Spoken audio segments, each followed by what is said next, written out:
Hello everyone, मैं हूँ रीटा उपाध्याय और आपका स्वागत है मेरे चैनल स्टडी विद रीटा में। एमपीपीएससी 2000 प्री का जो सिलेबस है उसमें दिया है कृषि एवं उत्पादन तकनीक।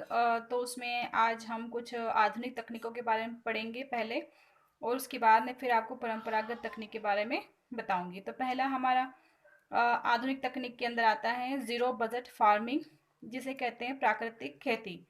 ज़ीरो बजट फार्मिंग या जिसे कहते हैं प्राकृतिक खेती, यह क्या है? यह केमिकल मुक्त कृषि की एक विधि है जिसके सूत्रधार कौन है? महाराष्ट्र के सुभाष पालेकर जी कहलाते हैं। ये नाम बहुत इम्पोर्टेंट है क्योंकि ये पूछ सकता है कि प्राकृतिक खेती के सूत्रधार कौन थे, तो आप बताएंगे सुभाष पालेकर। यह देसी गाय के गोबर व मल मूत्र पर आधारित कृषि है। मतलब इसमें होता क्या है प्राकृतिक खेती में, जैसे कि हम जब हम खेती करते हैं तो उसमें केमिकल युक्त हम खाद वगैरह डालते हैं, तो वो पर्यावरण के लिए भी हानिकारक रहती है और हमारी सेहत के लिए भी। तो इसमें क्या करेंगे ये लोग प्राकृतिक खेती में कि उन केमिकल युक्त खादों का प्रयोग नहीं किया जाता है। ये गाय के गोबर और मल मूत्र का प्रयोग करते हैं खाद के रूप में, इसीलिए यह खेती क्या कहलाती है? प्राकृतिक खेती कहलाती है। और आपको एक बात पता होगी कि जो किसान हैं वो सबसे ज़्यादा ऋण इन खादों को खरीदने के लिए ही लेते हैं। तो उससे क्या होता है प्राकृतिक खेती से कि जो किसान हैं वो उनकी भी बचत हो जाती है पैसों की, ज़्यादा पैसे उन्हें खादों में खर्च नहीं करना पड़ते। तो सब अब ये आपने समझ लिया प्राकृतिक खेती क्या होती है। तो ये केमिकल मुक्त कृषि की एक विधि है, इसके सूत्रधार सुभाष पालेकर है और यह देसी गाय के गोबर व मल मूत्र पर आधारित एक कृषि तकनीक है।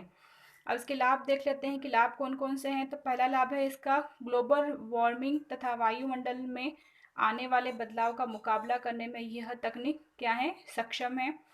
किसान कर्ज के झंझट से मुक्त रहता है इसमें, क्योंकि उन्हें कोई भी कर्ज नहीं लेना पड़ता। अधिकतर गाँव में लोगों के पास गाय भैंस वगैरह रहते ही हैं, तो उसी के गोबर से वो खाद बना लेते हैं। और तीसरा है इसका लाभ कि ऋण चक्र को तोड़ने में सहायक होता है। एक्चुअली होता है क्या है कि जब किसान कोई ऋण लेता है तो फिर उसी ऋण को चुकाने के लिए उसे डबल से दूसरा ऋण लेना पड़ता है, और यह जो चक्र है वो निरंतर चलते जाता है। तो यह खेती ऐसी जिसमें आपको कर्ज लेना ही नहीं पड़ेगा। तो ये क्या है? ऋण चक्र को तोड़ने में भी सहायक है। 4 पॉइंट है कि कम पानी की आवश्यकता होती है, क्योंकि गाय के गोबर और मल मूत्र में ऑलरेडी पहले से ही पानी होता है, तो पौधों को ज़्यादा पानी की भी आवश्यकता नहीं पड़ती है। उससे थोड़ी बहुत सिंचाई भी हो जाती है खाद के द्वारा ही। साथ ही केमिकल व खाद की आवश्यकता नहीं होती है। तो ये था प्राकृतिक खेती या ज़ीरो बजट फार्मिंग। आप ध्यान से सुनते जाइए कि बीच बीच में प्रश्न आपसे करूंगी, क्योंकि ऐसे अगर मैं पढ़ाती जाऊंगी तो आपका भी एकदम से आप बोर होने लगोगे और आपका भी ध्यान वहाँ से हट जाएगा। इसलिए बीच बीच में आपसे मैं कुछ क्वेश्चन करूंगी जिसका आंसर आपको देना है। सेकंड है वर्टिकल या ऊर्ध्वाधर कृषि तकनीक। क्या है वर्टिकल या ऊर्ध्वाधर कृषि तकनीक? ये क्या है? इसे खड़ी खेती भी कहते हैं। यह बहुसतही प्रणाली है। यह बिना मिट्टी के की जाती है और घरों, दीवारों व अपार्टमेंट की दीवारों पर की जा सकती है और टमाटर, सलाद वाली फसलों हेतु उपयुक्त होती है। तो क्या है वर्टिकल या ऊर्ध्वाधर कृषि? तो इसे आप समझ सकते हैं कि घरों और दीवार दीवार कैसी होती है? एकदम खड़ी खड़ी रहती है। तो उसी दीवार के ऊपर ये कृषि की जा सकती है। छोटे छोटे गमले लगा दिए जाते हैं उसके अंदर, तो सलाद के पत्ते वगैरह, टमाटर वगैरह जो छोटे छोटे प्लांट होते हैं वो आराम से वो पॉट वगैरह में ग्रो कर जाते हैं। तो इसलिए इसे खड़ी खेती भी कहते हैं। और सबसे बड़ी बात है कि इसमें बिना मिट्टी के ये की जाती है, ज़्यादा मिट्टी की आवश्यकता इसमें नहीं होती है। और ये जो है अधिकतर ऐसे शहरों में होती है जहाँ पर कि ज़मीन की कमी होती है। तो लोग क्या करते हैं अपने घरों की दीवारों पर लगा देते हैं पौधे, अपार्टमेंट में लगा देते हैं उनकी दीवारों पर लगा देते हैं। अब इस खेती के लाभ देख लेते हैं कि वर्टिकल कृषि तकनीक के क्या लाभ हैं। तो इसका सबसे पहला लाभ है कि वर्ष भर उच्च उत्पादकता रहती है, क्योंकि अधिकतर जो बड़े बड़े खेतों में जो हम कृषि करते हैं तो उसके लिए हमें पानी की बहुत ज़्यादा आवश्यकता होती है और उसके लिए हम फिर किस पे निर्भर होते हैं, या तो सिंचाई के साधनों पर या तो फिर मानसून पर हमें निर्भर रहना पड़ता है। पर यदि घर में लगा देंगे तो हम क्या करेंगे, हमारा घर का जो पानी होता है वही हम उसे फसलों को देते रहते हैं। तो उससे क्या होता है कि हमें वर्ष भर उच्च उत्पादकता प्राप्त होती है फसलों की। और वास्तविक कृषि से 95% पानी की बचत की जा सकती है। कम जमीन पर खेती संभव है, ये सबसे बड़ा इसका बेनिफिट है कि कम ज़मीन पे हम खेती कर सकते हैं और कम पानी की आवश्यकता इसमें होती है और बिजली की भी बचत होती है साथ में इसमें। तो ये हमने वर्टिकल कृषि देख लिया। अब एक प्रश्न आपसे करती हूँ मैं कि आप मुझे बताइए कि जो ज़ीरो बजट फार्मिंग है उसे उसका उपनाम क्या है? पहला क्वेश्चन आप कमेंट बॉक्स में दें या तो फिर आप अपने मन में इसको रिपीट करें, पर आप मुझे आंसर अपने आप को आप ज़रूर दें। दूसरा क्वेश्चन है मेरा कि जो ज़ीरो बजट फार्मिंग है उसके सूत्रधार कौन है? इसका नाम बताइए मुझे आप। और कोई एक लाभ मुझे बताइए ज़ीरो बजट फार्मिंग का। चलिए नेक्स्ट चलते हैं, हाइड्रोपोनिक कृषि क्या है? हाइड्रोपोनिक कृषि होती है कि इसमें क्या होता है, मिट्टी के बिना पौधों को उगाने की यह एक तकनीक है।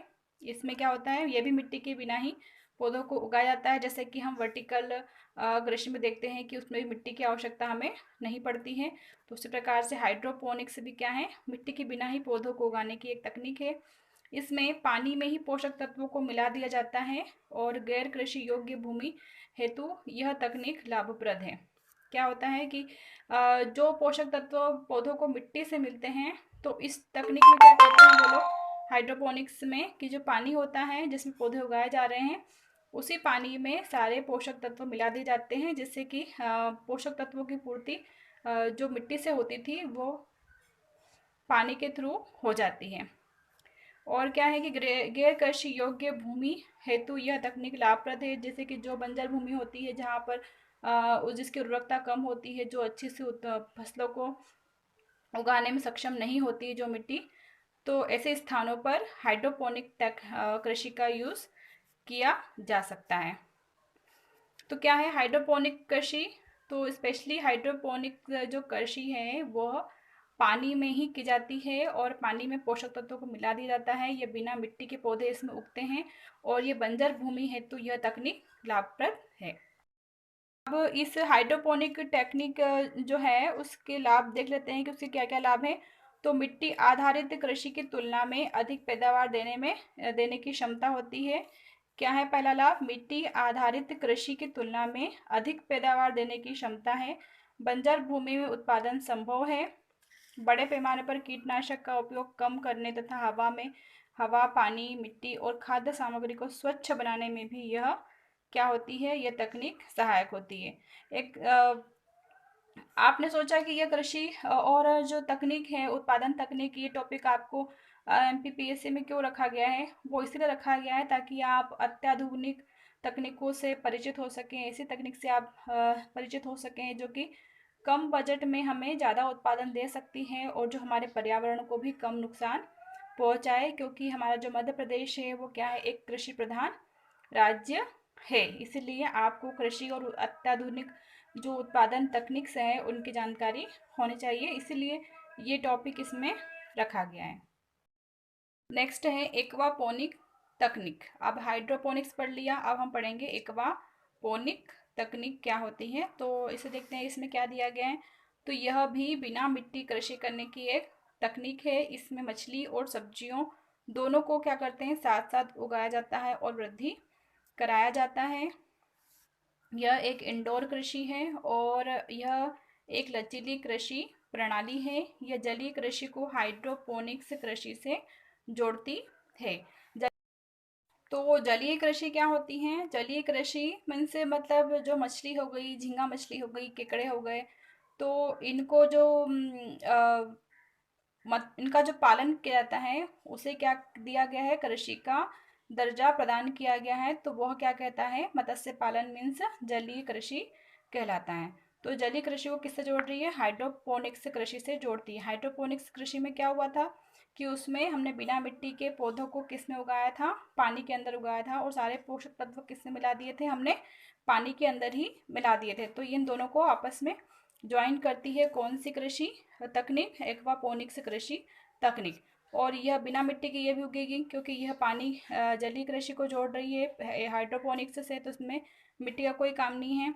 इसमें मछली और सब्जियां दोनों को साथ साथ उगाया जाता है। मतलब नीचे क्या होता है, दो तरह के, एक तो नीचे पॉन्ड बना रहता है जिसमें मछली पालन होता है, और उसी पॉन्ड से क्या करते हैं फिर किसी मोटर के थ्रू पाइप वगैरह लगा दिए जाते हैं और उसमें पानी छोड़ दिया जाता है, और उसी पानी के अंदर उसी जो पाइप है उसमें बड़े बड़े होल कर दिए जाते हैं और उसमें पौधों को उगा दिया जाता है।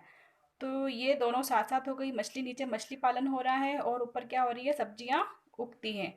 तो जो मछलियां भी क्या करती हैं, पानी में जो मछली से भी क्या होता है, पानी को पोषक तत्व मिलता है, तो वही पोषक तत्व फिर किस में जाता है, सब्जियों के पास चले जाते हैं, और जिससे कि सब्जियों को खाद वगैरह की कोई ज़रूरत नहीं पड़ती, सारे पोषक तत्व उन्हें पानी से ही मिल जाते हैं। तो यह एक इंडोर कृषि है और यह एक लचीली कृषि प्रणाली।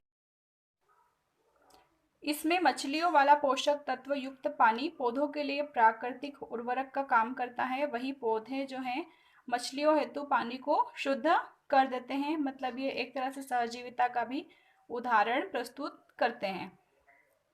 अब इसके लाभ देख लेते हैं कि इसके लाभ क्या क्या हैं। तो यह जल संरक्षण में सहायक है क्योंकि इससे पानी बिल्कुल वेस्ट नहीं होता है। जो मछली वाला पानी है वही हम किस में यूज़ कर लेते हैं, सब्जियों में यूज़ कर लेते हैं।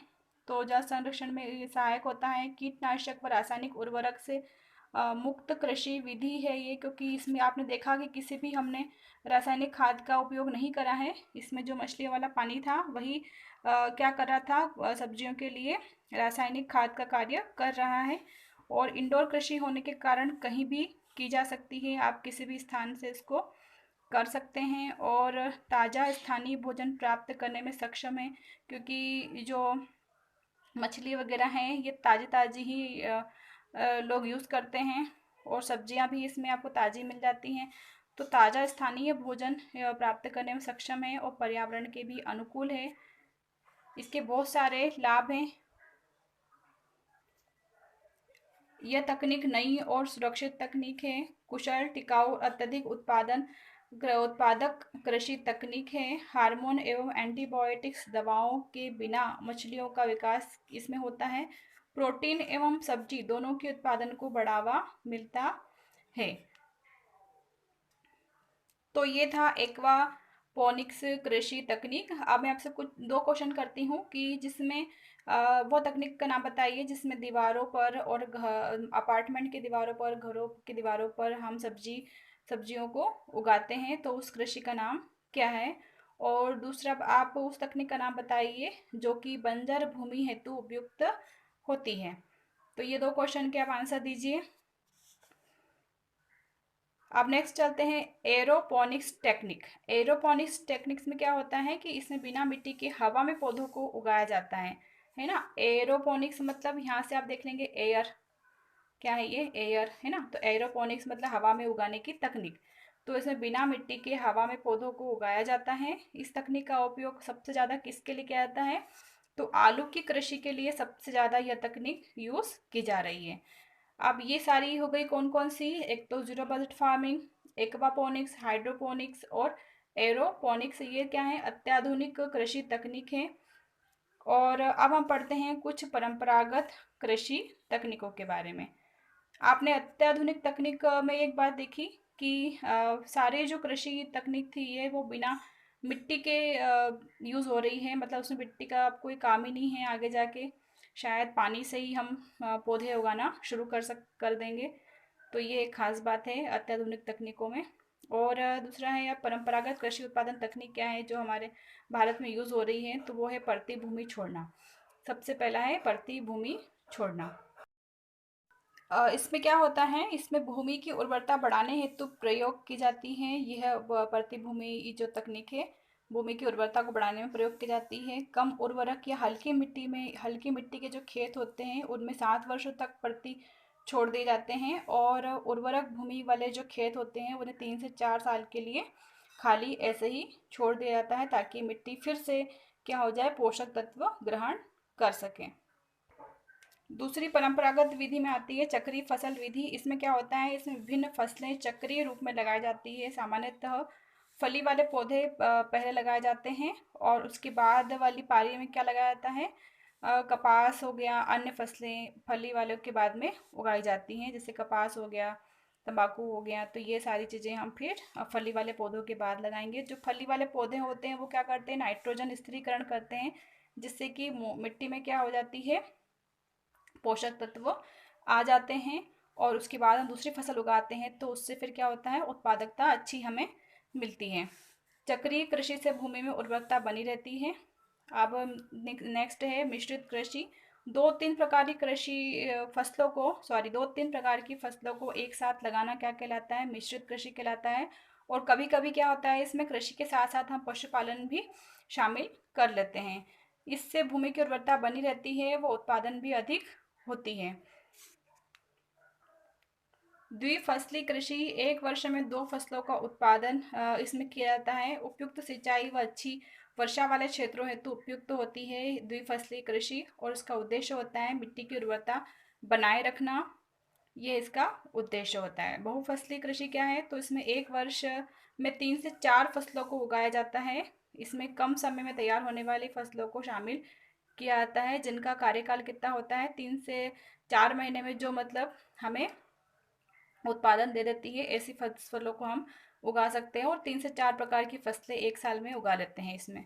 रिले कृषि क्या होता है, इसमें खड़ी फसल के नीचे भी एक फसल बोई जाती है। जैसे जो पौधा बढ़ रहा है उसके नीचे भी हम एक छोटा पौधा उगा देते हैं। तो जैसे ऊपर वाली का फसल पक जाएगी तो उसके बाद फिर नेक्स्ट फसल हमारे पास तैयार रहती है उत्पादन के लिए। तो ये हो गया आज आधुनिक और परंपरागत कृषि तकनीकें। वीडियो लाइक कर दीजिए अगर पसंद आया हो।